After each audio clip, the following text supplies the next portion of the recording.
essas potenciais vias de transporte.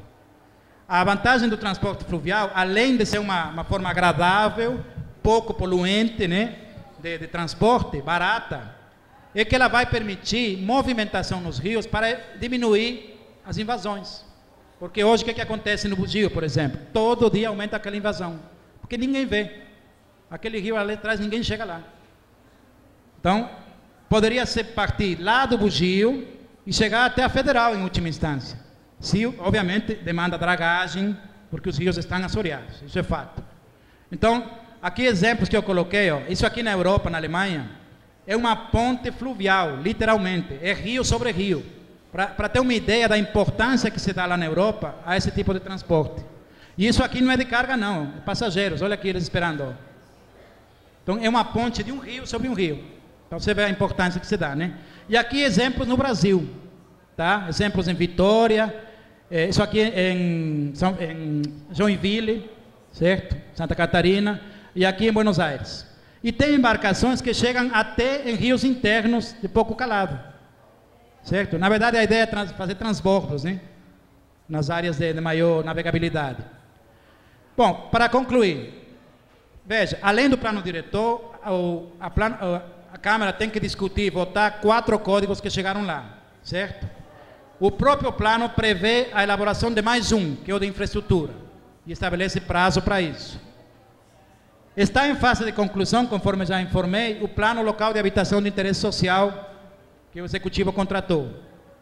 A lei, bom, conforme o prefeito diz, vai ser contratado o plano de mobilidade. Tem uma lei 11.445 que prevê também um plano de saneamento básico para o titular. O titular do serviço de saneamento básico é o município. Então, ele tem que fazer esse plano. Aí eu pergunto, o que a gente faz com isso? Coloca tudo no plano? Não faz sentido. Nem Curitiba faz isso. Agora, o plano tem que estar preparado para direcionar esses outros. Então, o que estiver de diretriz no plano vai orientar a elaboração desses outros elementos. No caso do PLIS, já foi, porque ele está praticamente pronto, está na fase final. Mas os outros planos têm que ser compatíveis com o plano diretor, certo? Bom, a proposta do plano diretor, ela deve e pode ser melhorada, é fato. Tem vazios, tem deficiências, tem erros, tem avanços. Vocês viram que em termos de coeficientes, taxas, parâmetros urbanísticos, bom, aí depende da visão de cada um, né? Mas eu acho que para a maioria há uma melhora. Certo? Isso é evidente, está claro. Mas tem muita coisa que pode ser melhorada. Agora veja, lembrem que o plano não resolve tudo, não executa, não é um plano de obras, não é um plano executivo, é um plano que orienta, direciona a cidade, certo? Estabelece objetivos, diretrizes, você pode até quantificar, fixar prazos, metas, quantificar melhor esses objetivos e alcançá-los. Agora, quem executa o plano, ele sozinho não se executa, né? São gestores que têm que implantar. E aí é fundamental o controle social. Então eu quero concluir colocando uma questão que os vereadores já conhecem, porque eu já coloquei isso nas audiências. Tem parte do conteúdo mínimo que o Estatuto da Cidade estabelece para os planos que o nosso não tem. É o controle social. É necessário que se preveja a criação de um conselho da cidade, ou conselho do plano diretor, ou o nome que você queira dar, que faça isso, que acompanhe a implantação do plano e eventuais revisões que ele possa sofrer no futuro, certo? Ele serviria também como uma ouvidoria, para que as pessoas coloquem, denunciem a falta de aplicação do plano. Veja só, o plano diretor, ele traz proibições, restrições, mas também traz obrigações. E todo mundo se preocupa com a prefeitura cumprir as restrições, certo? Ah, não, é proibido, não pode. E quem se preocupa com o que ela deixou de fazer e que o plano manda fazer? Então, falta isso, falta o controle social. Então, é necessário que se pense uma forma no próprio plano de criar esse mecanismo, certo? Obrigado, gente.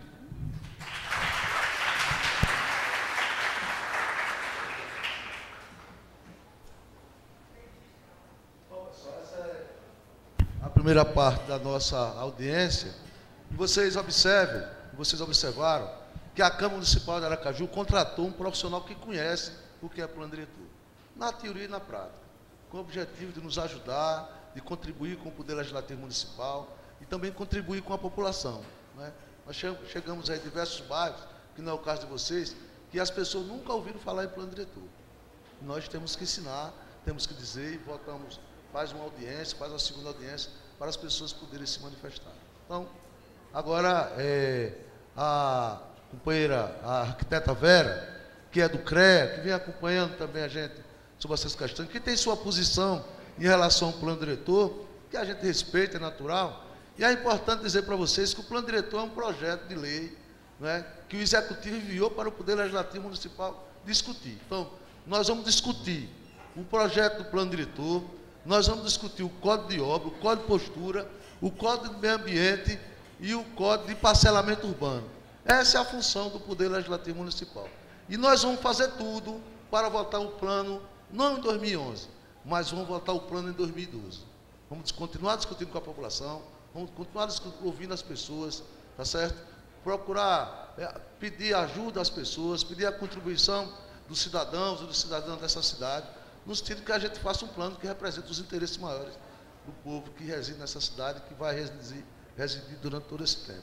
Fazer o plano é também pensar no futuro, pensar numa melhor qualidade de vida para essa gente. Vera, é com você. Um abraço, boa sorte.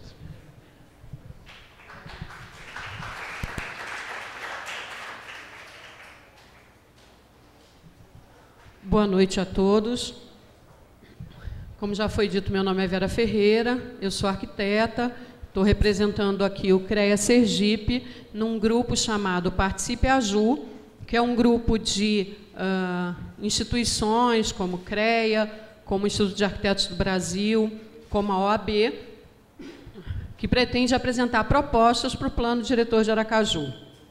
Antes de mais nada, eu quero aqui fazer um reconhecimento e me parabenizar a Câmara de Vereadores, né, na pessoa do seu presidente Emanuel e do técnico Juan, que a gente vê que ao longo desse tempo que a gente vem discutindo e vem, né, apresentando ideias, muitas dessas ideias, dessas colocações que são feitas pela sociedade civil, a Câmara tem procurado incorporar, né, e realmente desenvolver e avançar nos estudos. Eu acho que a ideia desse grupo era exatamente essa, que a gente pudesse ter uma parceria e avançar aí nas discussões e nas propostas do plano.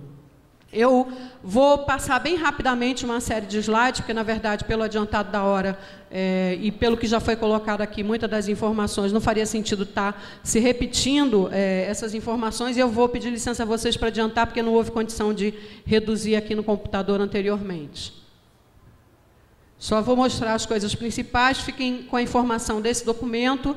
Esse documento foi o resumo da Conferência das Cidades de 2003, que foi publicado pela Prefeitura de Aracaju e que mostrava, inclusive, além da ativação dos grupos provisórios de infraestrutura e grupo de estudos ambientais previstos pelo plano diretor, né, a definição de limites de áreas de preservação, realização de obras de saneamento básico e estabelecimento do coeficiente 1 de aproveitamento básico a nível municipal. Esse documento foi aprovado por cerca de mais de 2.000 pessoas que estiveram nessas reuniões da Conferência das Cidades em 2003, teoricamente como uma proposta da própria Prefeitura para ser incorporada no plano diretor.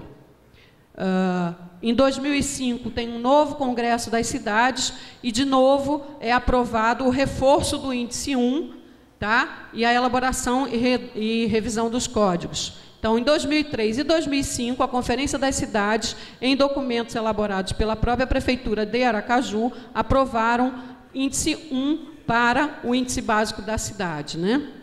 Depois vem outras leis que alteram, inclusive, a questão do gabarito da cidade, mas vou passar isso mais rapidamente. E o documento que Juan colocou, o mapa geoambiental, que falava, inclusive, como conclusão, é só um recorte desse documento.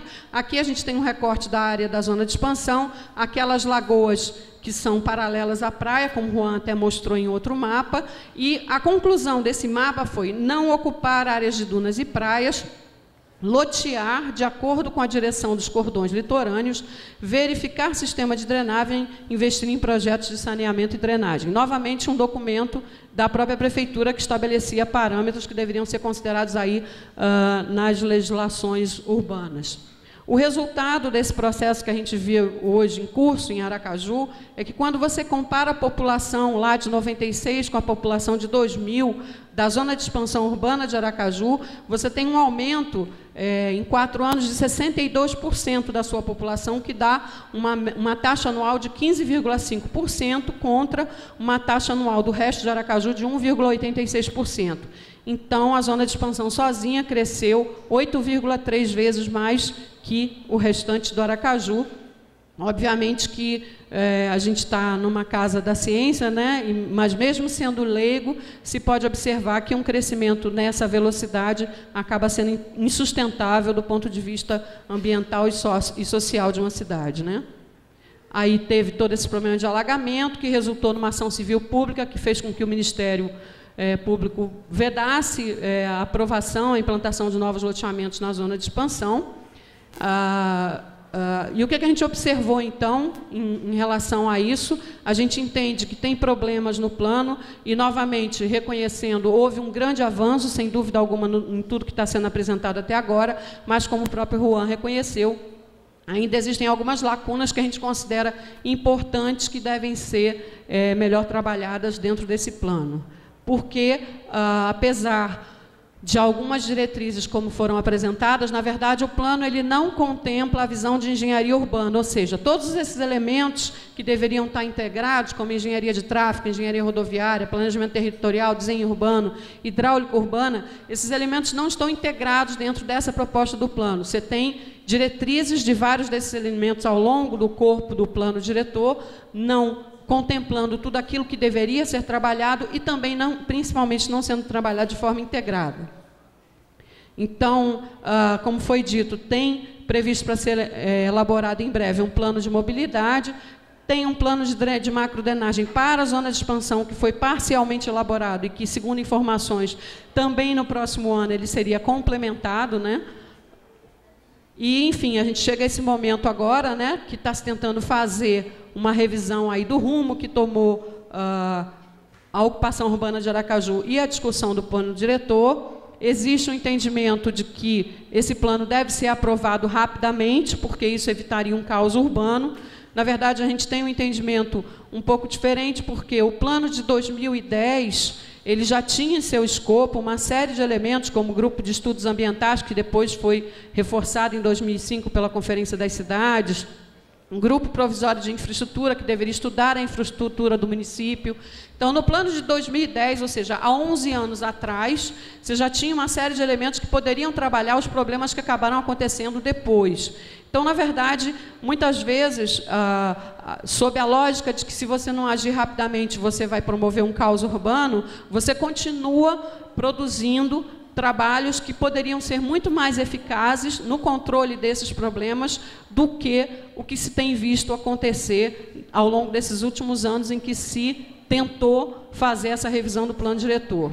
E, além de tudo, a grande área de interesse imobiliário hoje, que é a zona de expansão, né, está, inclusive, congelado, em função aí da ação do Ministério Público, e, naturalmente, vai levar algum tempo até que essa infraestrutura possa ser instalada, né? Aí, o que o Grupo Participe Aju, como eu falei, composto por técnicos do CREA, do IAB, da OAB, do Conselho de Contabilidade, do Conselho de Medicina, de Associação de Promotores, de uma série de outras entidades e pessoas representantes da sociedade civil que têm se reunido, se debruçado sobre o plano, tido reuniões técnicas também com a Câmara de Vereadores. O que esse grupo quer, né? Ele quer exatamente apresentar propostas que têm como prioridade o plano diretor e considera, é claro, que não existe tempo nem recursos disponíveis para estar trabalhando todas as leis simultaneamente.